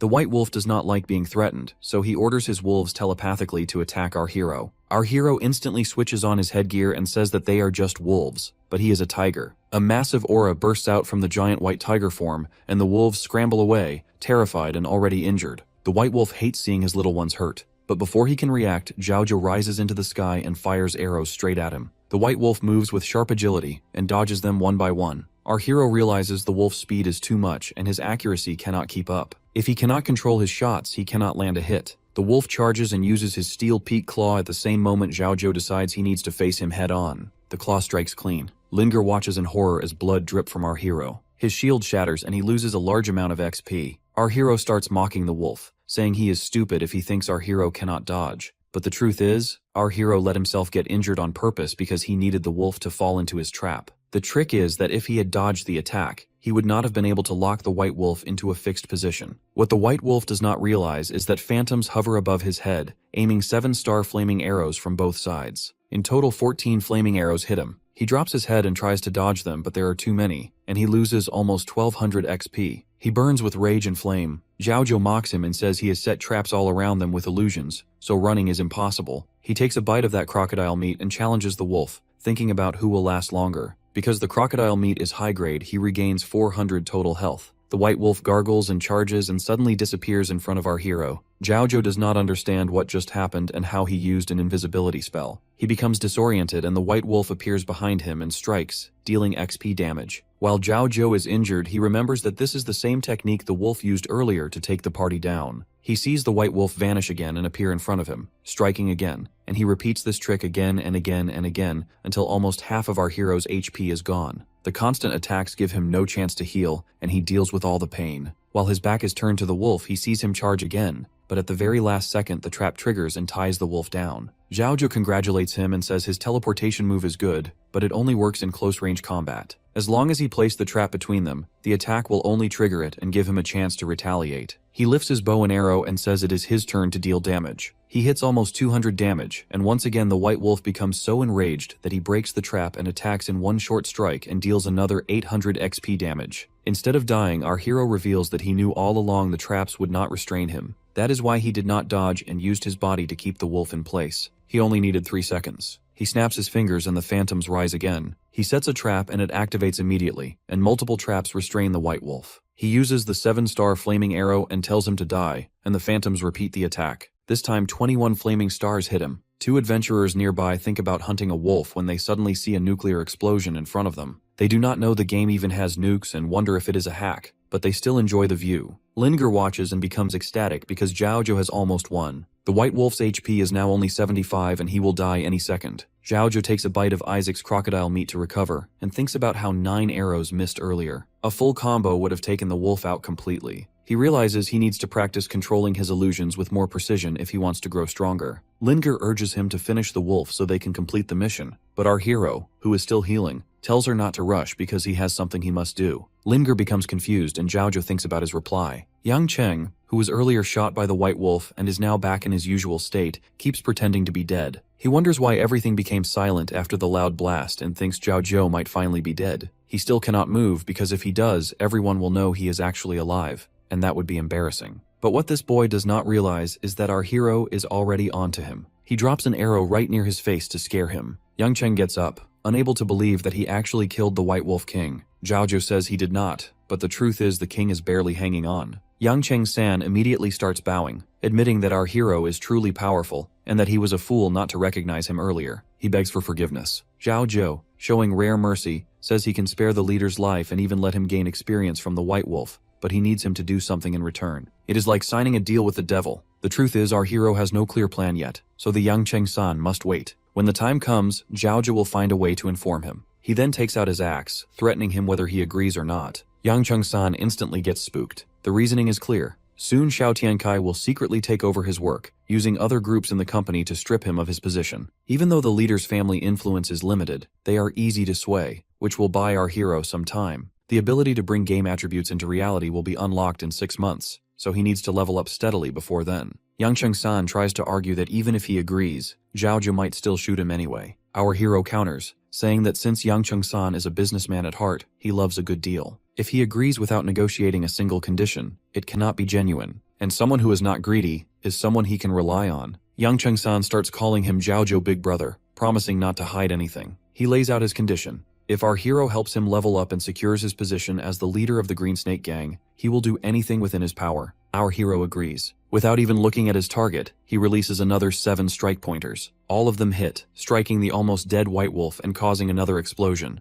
Our hero, in his usual badass way, declares that a deal has been made. As promised, Zhaozhou lets the leader share his winnings and jump from level 8 to 10. Our hero himself jumps from level 13 to 15 and gains 14 unassigned attribute points. He receives the title Wolf Slayer, and now the villagers are all grateful to him. Yang Cheng-san thanks him for the favor, and Zhaozhou collects all the loot because, at the end of the day, all the materials belong to him. He tells the leader to stop calling him Big Brother because he does not like little partners. He warns that if Yang Cheng-san ever uses his name for anything disgraceful, he will make him wish he were dead. Yang Cheng-san, having seen the power our hero possesses, would not dare disobey, and he and his Green Snake Gang are now loyal to him until death. Zhaozhou calls to Linger, who is playing with the frog again, and says that when the right time comes, he will redeem the favor. Yang Cheng-san bows as the hero, and the little girl moves on with him. Linger cannot stop bragging, saying how amazing our hero is, and declares that she has finally agreed to marry him. Zhaozhou realizes his little joke has gotten out of hand. He bows to her and says he was just joking. She is an NPC, a pile of data, a kid, and very talkative. If she keeps calling him husband, people might think he is into minors, which is not true at all. Linger does not like his tone. She instantly bites him, and the powerful our hero has no choice but to scream like a girl in pain. Linger screams again and again that she is not a kid but a young woman.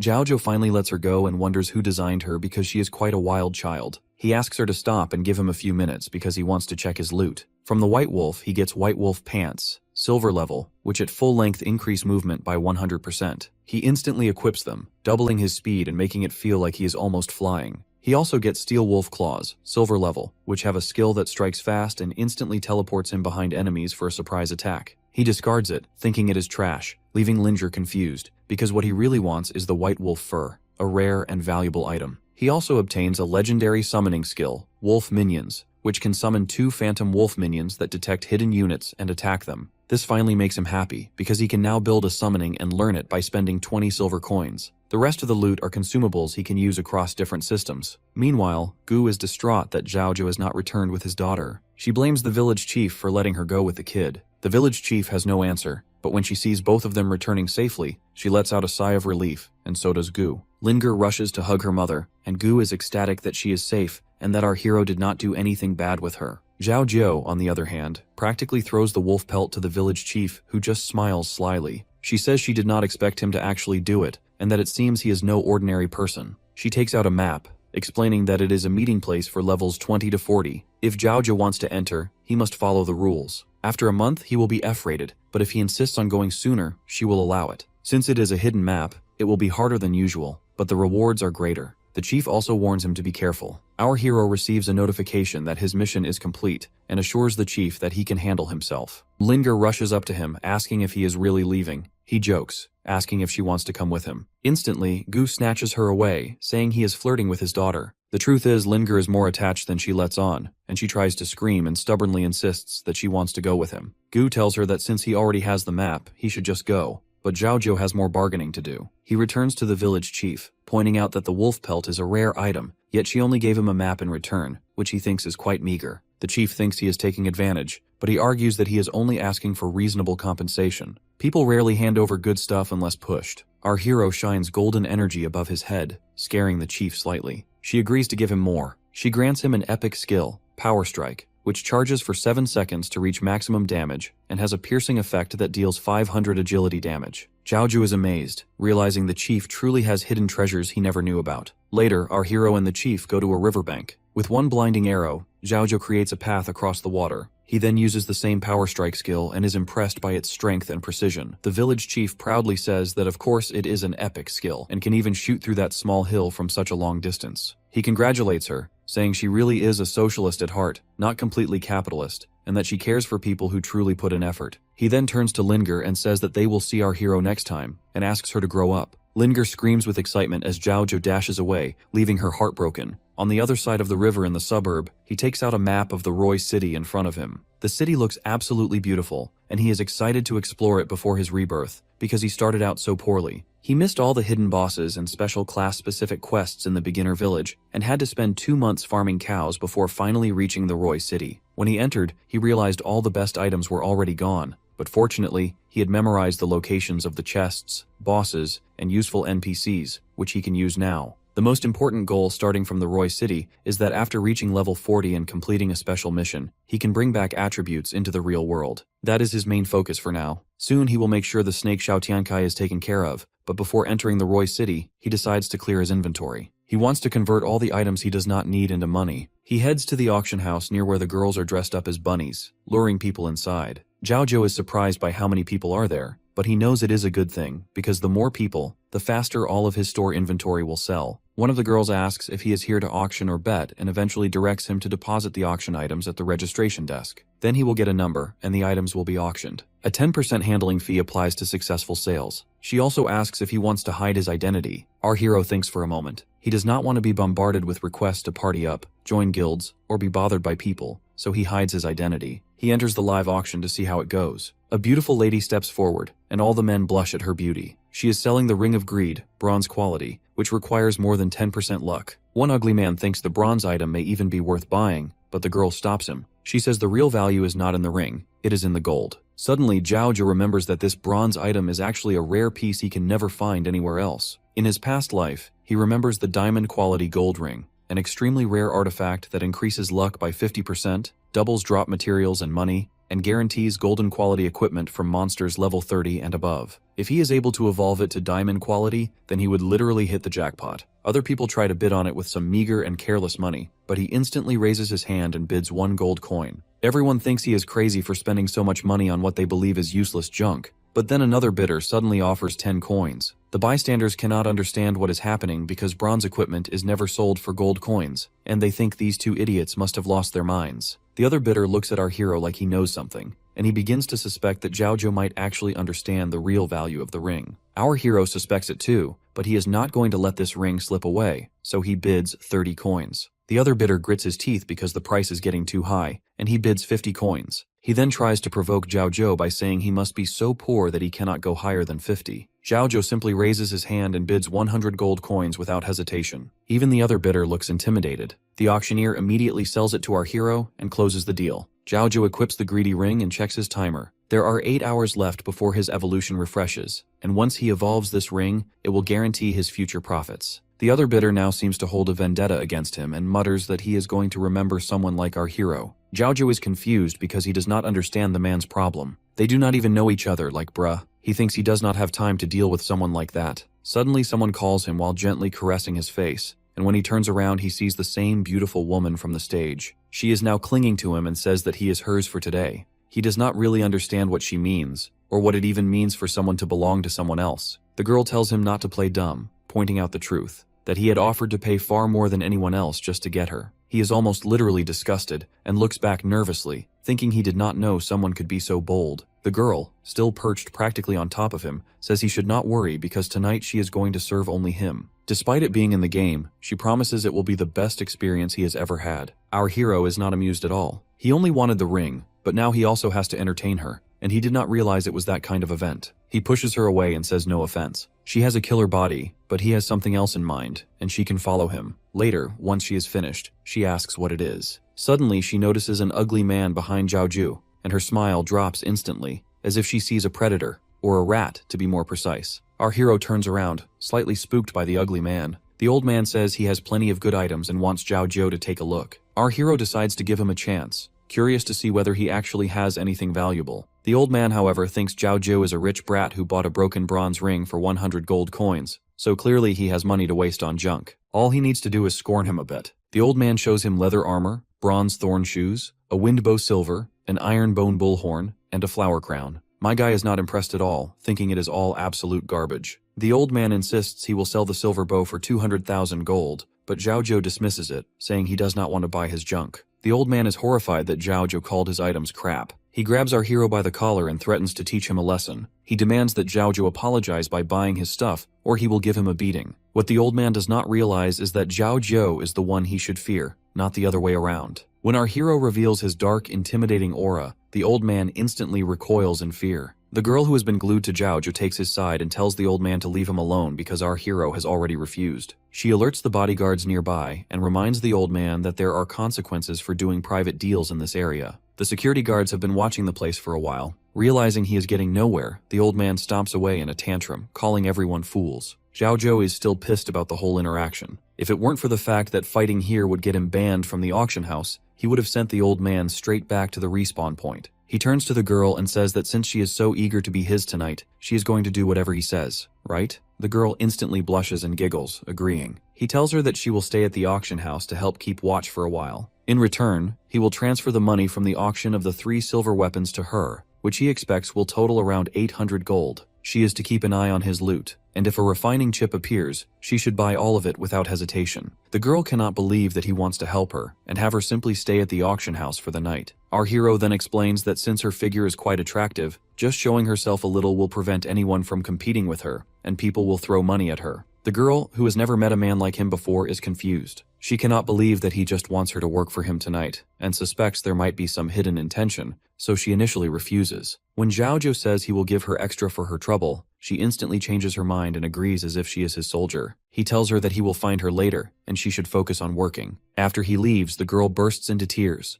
thinking that he is truly a confident, rich, and handsome man who just made her night by being kind. A refining chip is a key material used to purchase hidden items after reaching the Roy City. The drop rate for these items is not very high, but before the second map opens, everyone sells it as a gem because they do not realize its importance. As our hero thinks about this, he walks toward a repair shop to upgrade his current gear. Inside, a Hulk-like man is crying like a baby over a hammer he dropped and misplaced. He wails that he would rather die than lose his precious item, but Zhaoju interrupts him and shows him the hammer he found. The guy instantly becomes ecstatic and, as a token of gratitude, promises that if our hero has any gear, he will upgrade it for free. In truth, this place is part of a hidden quest. Our hero only discovers it after consulting a strategy guide. This mysterious blacksmith shop allows a free upgrade once someone finds a lost hammer. Our hero takes out his bow and asks the blacksmith to upgrade it to the max. The best part is that this shop not only upgrades gear, but also sells low-level materials, meaning Zhaoju no longer has to grind low-level monsters for materials. It is perfect for him. The blacksmith agrees, and 20 minutes later, he comes to Zhaoju to deliver the fully upgraded bow.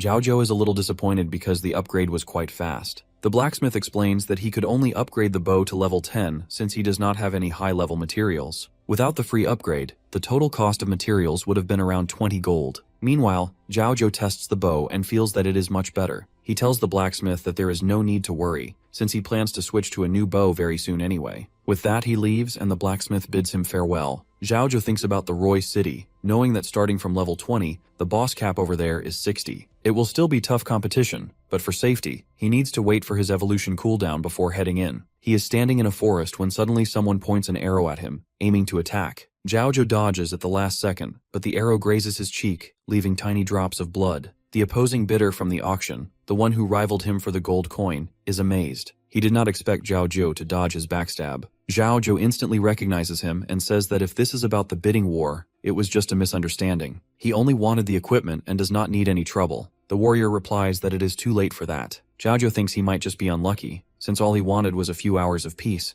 but now he is stuck in this situation. The warrior whistles, and soon a few men emerge from the forest. Zhao notices that one of the men is holding the slave girl in custody. The poor girl is struggling, clearly in distress. Zhao stands there with these thugs while they grab his employee, and he hears them claim that she belongs to him tonight and that she is working for him. He knows these thugs have no shame, and the opposing bidder, who seems to have taken it as a personal insult that our hero outbid him, starts to mock him. He talks about how Zhao has so much money that he is ready to spend 100 gold coins to buy bronze trash. He says that since our hero is so rich and has plenty of good equipment, he needs to share it with them. The girl starts to cry as she tells our hero that the remaining money was stolen by them, and that they took the refining chips as well. The same old man who was rejected by our hero steps toward her, and the girl hates the way he underestimates our hero and his power. She knows that ruining his plan would never have taken him far, and with that he hits the girl until she is on the ground and crying. Our hero finally speaks, and he says that he does not care if they steal his things, but laying hands on his people, especially a girl right in front of him, calls for death. Everyone looks at him seriously at first, but then they burst out laughing because they think Zhao is just another cringe anime hero who delivers good lines but never good action. The biggest one among them steps toward the girl, threatening our hero and nearly crushing her, and this sparks a deep anger and fire in Zhao that he did not even realize he had. Everyone becomes alert as Zhao unleashes a powerful strike and hits every one of them. One of the thugs tries to attack him with a cocky grin, but in one swift motion our hero is already on him, saying that he's too slow 7. The other two thugs cannot believe that our hero is going to kill their companion, but Zhao does not care, and he calls his phantoms, who rain down flaming arrows one by one on the thugs and show them who the real mafia is. The thugs evaporate like thin air, and their desperate cries sound like music to Zhao ears. Then suddenly, the same opposing bidder who called his party to fight steps out from the forest, and this time he tries to backtrack. He says that he did not mean any harm, and that he did not realize the potential Zhao had. He adds that the people our hero just killed are small fries that he could easily dispose of if needed. He introduces himself as Shibusha, 5th on the ladder board, and while our hero was busy taking everyone else out, he used his weakness detection and learned about him. He realizes that Zhao is a phantom hunter. Zhao asks what he thinks about that, and Shibusha instantly understands that our hero must be the #1 person in the world right now. Our hero confirms his guess, and with that Shibusha hands over 400 gold and 70 refining shards from earlier, saying that he is returning them out of the goodwill of his heart. Zhao catches the items and checks the weight, and while it seems like everything is there, he still gives Shibusha a cold look. Shibusha then suggests forming an alliance so they can create a new gang together. He says that with their power combined, they can make endless money in this world and enjoy countless women every night. Our hero listens to everything while calmly stashing away his money, and then he instantly rejects the offer. He finds it ridiculous that Shibusha dares to ask him, the #1 person in the game, to form an alliance when he needs no one. Shibusha asks what Zhao actually wants, and our hero replies with one simple word: revenge. Shibusha does not understand what he means. He turns and says that if Zhao ever changes his mind, his doors are always open. Our hero is not done with him yet. He fires a flaming arrow that blocks Shibusha's path, and in that moment, Shibusha realizes that he is in far more trouble than he first believed. Shibusha spins around, clearly on high alert, asking who ambushed him. Whoever did it not only blocked his path but grazed his leg and injured him. When he turns, he sees Zhao clone staring at him with a badass expression. He quickly turns to our hero, calling him bro, and says that it is fine if he does not want to cooperate, but there is no need to make enemies. Shibusha adds that he is ranked 5th on the leaderboard and has bought high-tier insurance in the game, so if our hero kills him now, he will surely get a red name. Shibusha thinks our hero does not understand the cost of a red name, clearly underestimating how much Zhao knows. Just then, 2 phantoms appear around Shibusha, trapping him and sending their bows flying straight at him. Zhao says that he does not care about a red name because he despises people who are scumbags and betray their teammates just like their enemies. He draws another arrow, and Shibusha realizes that his plan of sacrificing his teammates just to get a chance to talk to Zhao has backfired. He pleads for mercy, begging him to wait a second, but it is too late. In the next moment, a nuclear explosion erupts, completely annihilating Shibusha and his pathetic self. Immediately, a system notification appears for everyone. It informs them that Zhao has killed Shibusha. His current location is Dark Night Forest, and whoever kills him will receive a bounty of 50,000 gold coins. Players around the world react with a mix of fear and excitement. They are scared because 2 top 5 leaderboard players have just killed each other, but they are ecstatic at the chance to earn huge rewards. They think that if they work together, they might take down Zhao Ju, but they do not realize that he is far stronger than all of them combined. Meanwhile, Zhao Ju finds the situation disgusting, not because he killed a man and is now on the wanted list, but because he sees how capitalist the system is. When a regular player dies, no one is notified, but when a leaderboard player with expensive insurance dies, the entire server gets a notification, and the killer becomes wanted. No matter where he goes, money holds the ultimate power. The girl who works for Zhao Ju Vigli stands up and asks why he has not left yet. She points out that a 50,000 gold bounty is already comparable to a high-level boss, and huge groups of players are now closing in on him. He barely has any seconds to react before they arrive. Zhao Ju stays remarkably calm in the situation, saying that he has not even paid for her employment yet, but he hands her the full 400 gold coins he earned for her assistance. The girl cannot believe her eyes, tears welling up as she realizes how much money that is. She quietly admits that if she earns just a little more, she can finally be free. This catches Zhao Ju's attention, and he asks if she has been forced or treated like a slave to handle these transactions. He tells her to be honest so he can understand how many others are suffering besides her. The girl blushes and admits she does not know the full extent, but she does know that they are all working for Rising Sun Corporation. The world seems to tilt beneath Zhao Ju's feet because it is his corporation. He mutters a weak apology, feeling the weight of the betrayal. The girl tells him not to ask any more questions, sensing his sensitivity, and Zhao Ju respects her wishes. Suddenly, the girl jumps forward and kisses him on the cheek, catching him completely off guard. He blushes deeply, as if he had just finished a makeover at a salon. The girl shyly thanks him for his kindness and understanding, calling him her hero. She then stutters a farewell and runs away. As she disappears, Zhao Ju reflects that the only person in his corporation capable of such monstrous acts is likely Xiao Tiankai. Even if it is not him, it must be another traitor. He knows that once he returns, he will need to uncover the truth. Lost in thought, he does not notice the threat looming behind him. A fireball streaks toward him, but he anticipates the attack, turning calmly and commenting that he is surprised they arrived so quickly. He deflects the fireball with one hand, smirking because he knows today is going to be entertaining with all these people. Suddenly, a large group of men charges at him. Zhao Ju activates his tiger mask, preparing for battle, thinking that everyone approaching is walking straight to their death. Then he notices a familiar face, Yang Cheng-san, the leader of the Green Snake Gang, whom he helped just a few days ago, greeting him warmly. Yang Cheng-san runs up to Zhao Ju, but then he notices a phantom placing an arrow right on his head. He stops midair immediately. Suddenly, Zhao Ju charges at him, demanding if he already betrayed him this morning. The leader screams his innocence, begging him to calm down and insisting it is all a misunderstanding. He only wanted to help. Zhao Ju punch freezes midair as Yang Cheng-san turns to his party members, telling them to call Zhao Ju big brother and show their respect. Each member bows down in appreciation. Zhao Ju asks the leader what he is doing and releases his collar. The leader explains that the Green Snake Gang has a mission today. Anyone who dares to approach Zhao Ju is going to be beaten to death. Zhao Ju asks if he had eaten dragon meat or something, because when was the last time he was this brave? Yang Cheng-san slyly replies that this is just who he is now. Even if he encounters an expert and gets taken down, at least he can provide information and stall the threat until Zhao Ju arrives to handle it.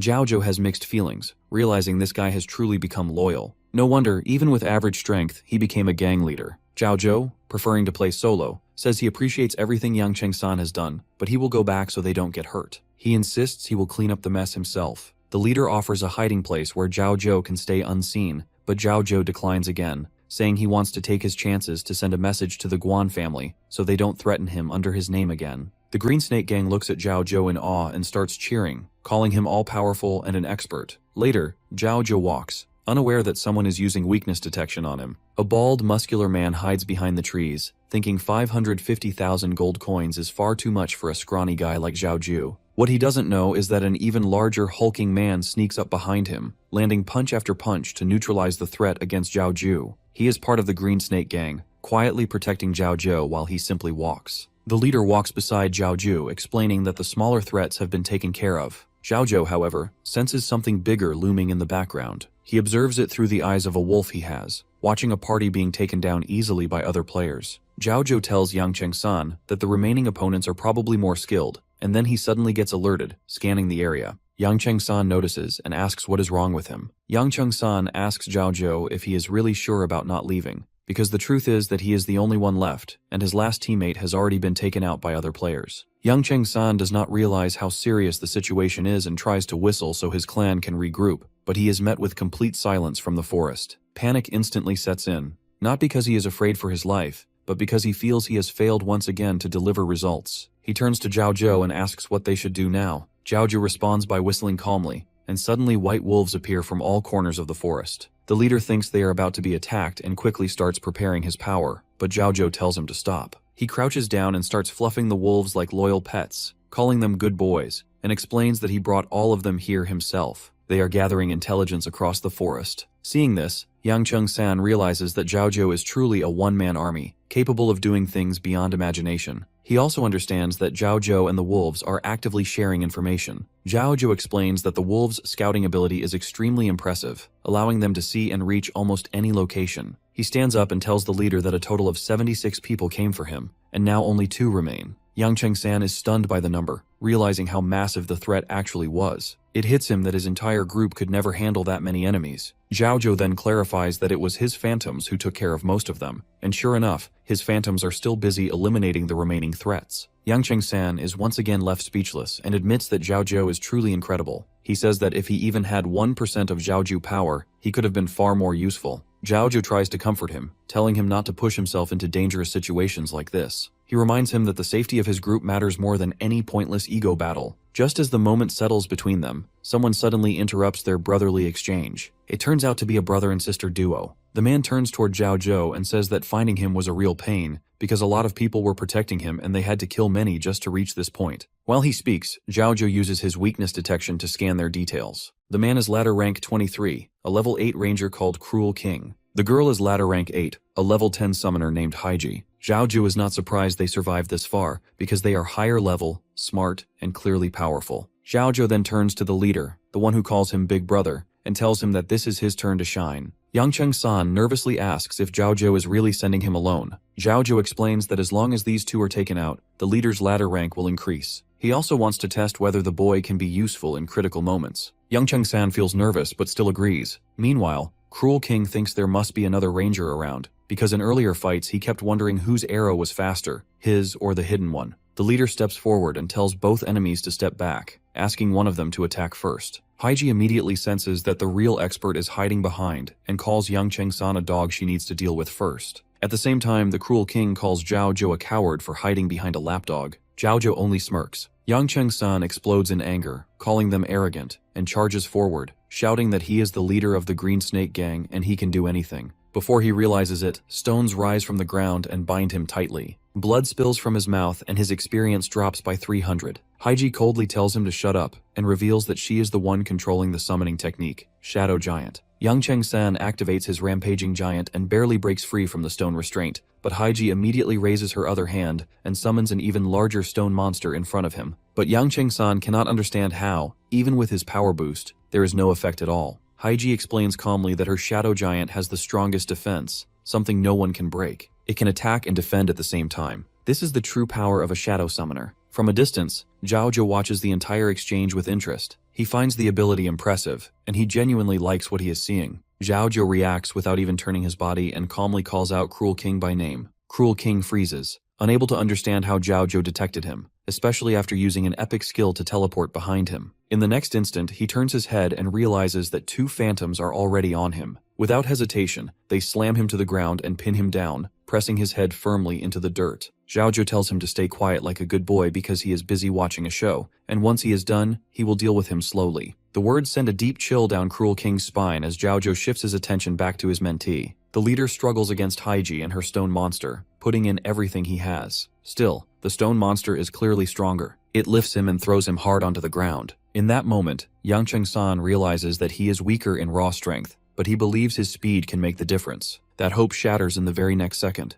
The stone monster suddenly appears behind him and grabs his arm tightly. The leader starts cursing under his breath as panic sets in. Haiji watches calmly and asks him why he is risking his life for Zhao Zhou, especially when Zhao Zhou is now a wanted criminal. She offers him a deal, suggesting they team up and split the bounty between themselves. Yang Cheng-san looks genuinely confused, wondering if she has lost her mind for suggesting he betray Zhao Zhou. He also knows exactly what kind of power Zhao Zhou holds, and he has no intention of standing on the opposite side of that force. Haiji scoffs, clearly unimpressed. She decides that if he insists on playing the hero, then she will personally send him back to the respawn point. With that, the stone monster slams him into the ground again and again, each strike heavier than the last. The shadow monster closes in on the leader's face and starts to suffocate him badly. But then suddenly everything bursts apart, and Yang Cheng-san, now back in his normal form, crashes onto the ground. Haiji watches him closely and thinks it is a miracle that he still has any breath left in his body. While the leader lies there, clearly exhausted and injured, Haiji slowly walks around him and says that she is now going to show Zhaoju. She says she will give him a proper lesson, but just then the leader weakly grabs at her, almost begging her to stop. At the same time, the shadow monster turns and directly faces Zhaoju, and instead of fear or anger, Zhaoju only responds with a calm smirk. Haiji clicks her tongue and calls Yang Cheng-san annoying, then kicks him away without hesitation and orders the shadow monster to crush him. The shadow monster moves on top of the leader as he starts to tremble in fear, his body shaking uncontrollably, but suddenly a bolt of lightning strikes. When Yang Cheng-san looks up again, he sees the color completely drained from Haiji's face,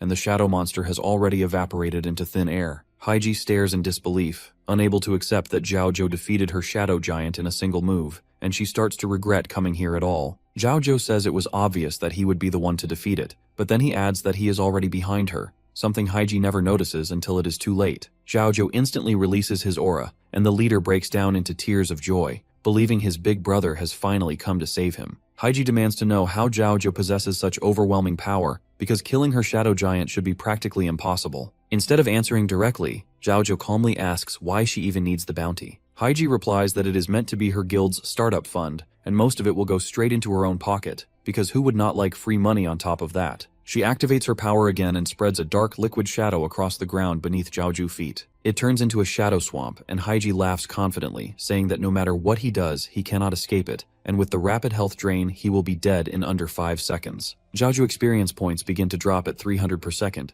but he simply steps forward and walks out of the swamp without any trouble. He looks back at Haiji and says that while her trick is interesting, it is not impressive enough to work on him. With a calm tone in his voice, Zhaoju asks if she has any other tricks left to use, but the girl refuses, clearly nervous now. At the same time, Zhaoju thinks about what she really means, realizing she is talking about creating the guild High Key, which is one of the strongest guilds from before his reincarnation. Xiao Tiankai only leveled up quickly in the early stages because he stuck close to the High Key and spent a huge amount of money to get high-quality resources. With that in mind, Zhaoju says that he does not want to wipe them out, so he will give them 2 choices instead. The first choice is that he will give them double the money they need to form a guild, but they must do one thing for him. The second choice is simple. He will send them straight to the respawn point without delay. The girl is smart enough to understand the situation, so she immediately chooses the first option without hesitation. Zhaoju tells her to leave for now, saying he will transfer the money later, and he advises her to use it properly to form a guild, and name it the Ling Yun Guild. With that settled, he turns and walks away, while the girl quietly whispers that she hopes he keeps his word.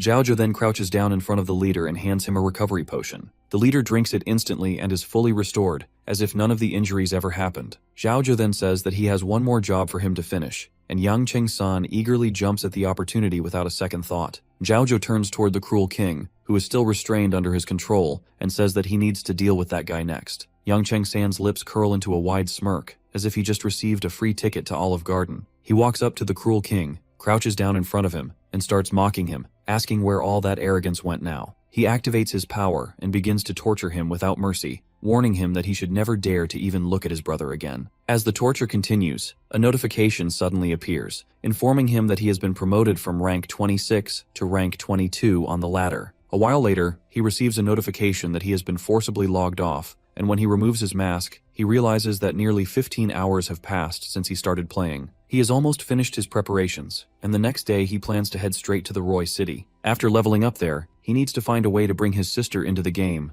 because leveling up together will double their overall efficiency. He also considers asking that mage from earlier for help, but for now he has no clear plan, and he decides to think about it later, because there are still a few important matters he must handle first. With that thought, he calls Da Cheng, asking him to come over because there is something important they need to discuss. Not long after, a muscular bodyguard knocks and walks into the room. He is one of Zhaoju's most loyal guards, tall and powerfully built, Da Cheng. Zhaoju explains that he needs to investigate a matter and gather information about the illegal activities Xiao Tiankai's subordinates are involved in, and they need detailed results as soon as possible. Da Cheng quietly thinks it is almost unbelievable that Zhaoju still refuses to give up, but Zhaoju has no interest in small talk. He shoots a sharp side glance at the bodyguard, and the 6'2" towering man immediately starts to tremble. He bows deeply in front of Zhaoju and promises that he will get the information without fail and will not disappoint him. Zhao calmly takes a sip of his coffee and says that this is only the beginning of his plan, and the best part is still yet to come. The next day, Zhao is getting ready to leave when Xiaotong asks him where he is going,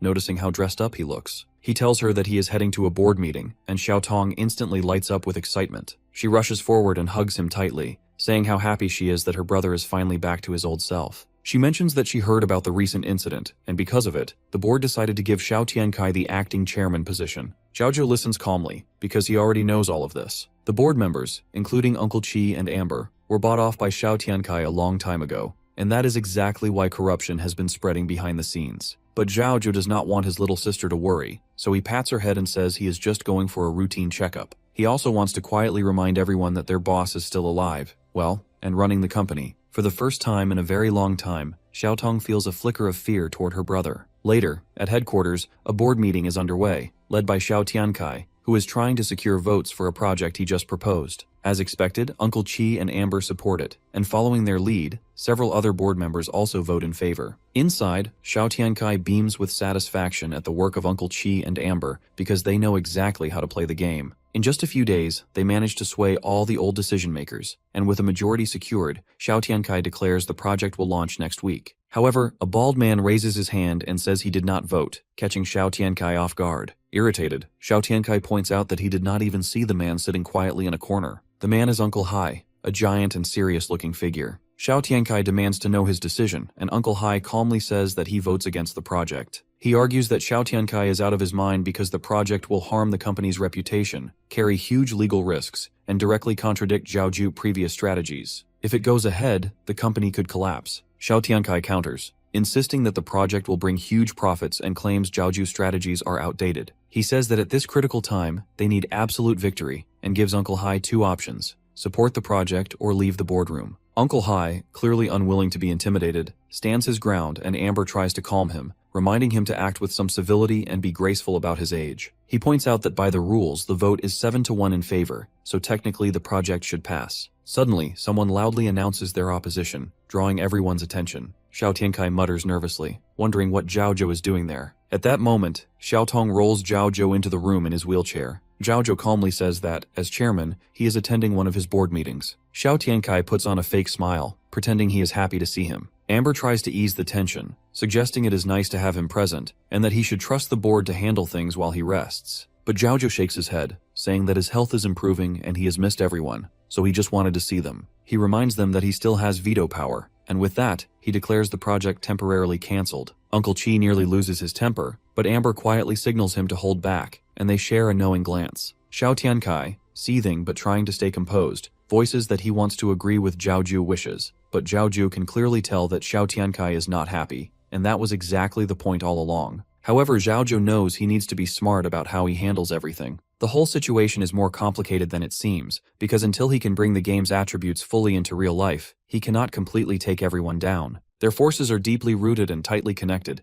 and if he pushes too hard, they might rebel while he is still vulnerable in his wheelchair. So he lies, turning to Xiao Tiankai and saying he trusts his abilities. But he makes it clear that he cannot approve the project, since it directly goes against his strategy. Whatever Xiao Tiankai plans next, Zhao will definitely review it carefully before giving his approval. He realizes that for now, only Uncle Hai is truly on his side, so he decides to hold back a bit. He then tells everyone that he will come by occasionally, and asks them to continue without him as he leaves first. Meanwhile, Amber calls Xiao Tiankai over. When he looks at him, he gives him a meaningful glance, silently urging him to finish off Zhao once and for all. Xiao Tiankai realizes that the time has finally come to strike back. Later, he sits in his office thinking about how well things had been going for him until Zhao arrived and ruined all his plans. Amber warns that they don't have much time, and if they want to claim what belongs to them, they need to be ruthless. Xiao Tiankai admits that it might be difficult to make repeated moves against Zhao because he could catch on, especially since his puppet, Chung Long, has already set up extensive defenses around Zhao home and the hospital. Xiao Tiankai tells himself that he will get through Zhao eventually,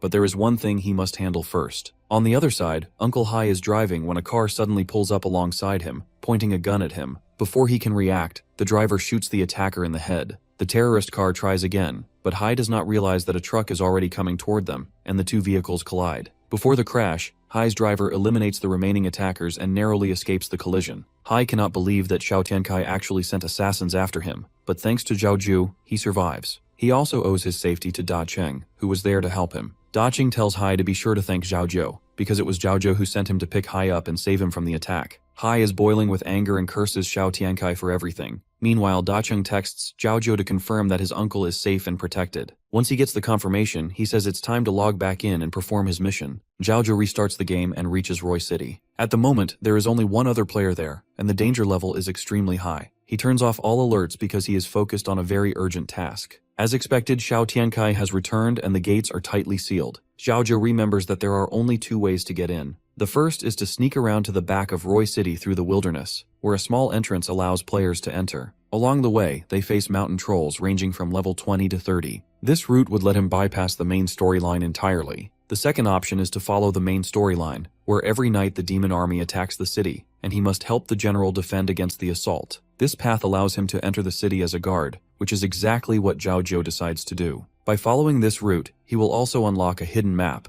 discover the demon's nest, and gain abundant rewards, including the Golden Demon Guard set. This is his mission before leveling up. Suddenly, a system notification pops up, telling him that all his evolution skills have cooled down, which means it's time for him to take on another set of powerful actions and explore new abilities. He immediately thinks about upgrading his bronze ring to diamond quality. With that, he can widen the gap between himself and everyone else and maximize the profits he is about to earn. He releases his phantoms and clicks to evolve the ring, but nothing happens. He wonders if it's because the greedy ring only has two qualities, bronze and diamond, without any intermediate levels, so evolving it produces no immediate response. Undeterred, he tries again, and suddenly the ring emits a cracking sound. He realizes that if the ring doesn't reach diamond quality, he could face a huge loss, especially since this city is extremely dangerous. He only has one last evolution attempt left, so he needs to be smart. If he succeeds, he will never lack resources again. It's a gamble, but he decides to go for it. With a deep breath, he uses his last evolution attempt. The ring cracks dramatically and reveals its diamond quality. He gains over 50 luck points and unlocks a special effect, a 100% drop rate increase, and boss monsters level 30 and above now drop guaranteed gold quality items. His money gains are also doubled. He is ecstatic, knowing he made the right bet, and now everything is ready. All that remains is to wait for midnight. At midnight, a swarm of the demon army attacks the city. Zhao is already perched on a distant mountain,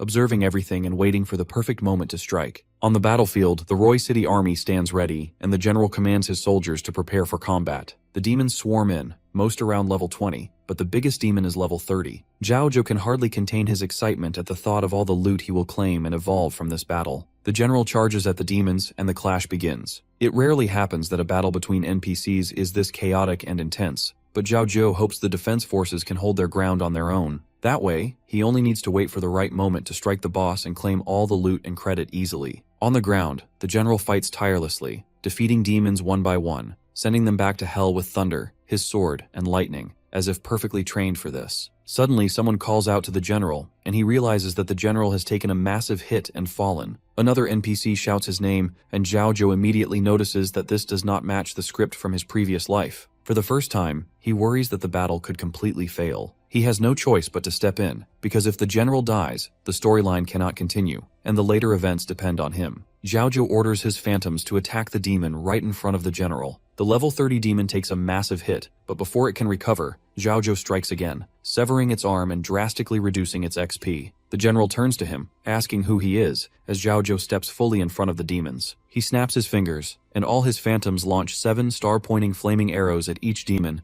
wiping them all out in a single strike. The general cannot believe that this boy defeated every demon on his own. Impressed, he gives Zhao a small chest as a reward. When Zhao opens it, he is stunned by his luck. Inside is a golden stone, an item capable of transferring every attribute into reality. It is the heart of a warrior, and it feels like Zhao has just fast-forwarded through all the toughest chapters of the city, skipping the hardest challenges entirely.